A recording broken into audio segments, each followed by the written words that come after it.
want to ask these two individuals to turn themselves in. Do it for this city. Do it for the fans. Do it for all of us.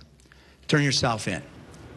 Mayor Antonio Villaraigosa is making an appeal to a pair of baseball thugs as he announces a zero-tolerance policy towards violent fans. Jamie Chambers has more on the stepped-up security at Dodger Stadium. If you're coming to Dodger Stadium to cause trouble, I advise you to stay home, because you will be arrested. It was an unprovoked violent beating of a Giants fan. Brian Stowe is in a coma, potentially suffering brain damage for simply attending opening day. And we just got 9 tickets. Dodgers fans say the violence has become more commonplace in the last few years. People that drink, that can't control their alcohol, and they just, cause damage to, to other people. All the Raider fans switched over to Dodgers, and they're idiots. I hear you loudly, and I hear you clearly. Now the Dodgers organization says that they are doubling their police presence at the ballpark. When you go into Dodger Stadium, you're going to meet a Los Angeles police officer. When you leave Dodger Stadium, you're going to bid farewell to a Los Angeles police officer.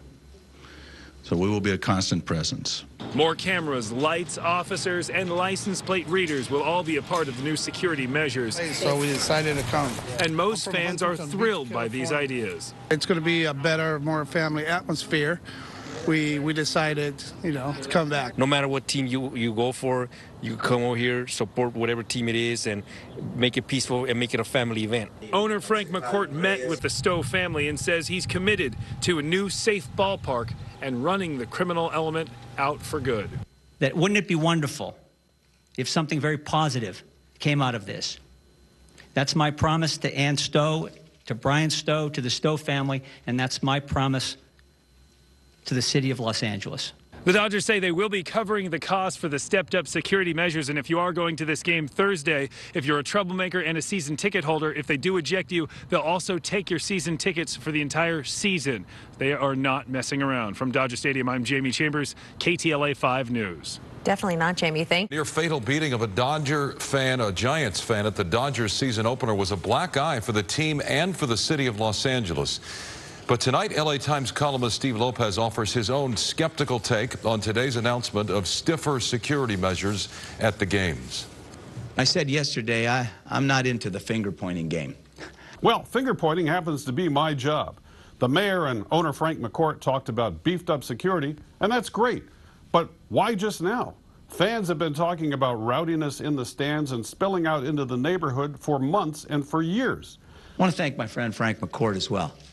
Antonio Villaraigosa has been at a lot of games with his buddy Frank McCourt. Did they miss all of this? Maybe it doesn't happen up in the luxury suites. What I heard today sounded a little bit more like PR and damage control than anything else, and owner Frank McCourt actually had the gall to suggest that beer sales are not the problem, but the abuse of the privilege is. Well, if abuse of the privilege is a problem, why do the Dodgers have several promotions coming up in which beer will be half price?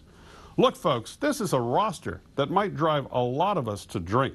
If you can't handle it, stay home and punch the television set instead of going to the stadium and punching a fan. It could be a long season. We've got a minor league businessman running a major league team. I'm Steve Lopez for the Los Angeles Times. Steve Lopez is a columnist for the Los Angeles Times. You can talk back to Steve now by logging on to latimes.com/LA Now. And we will be right back.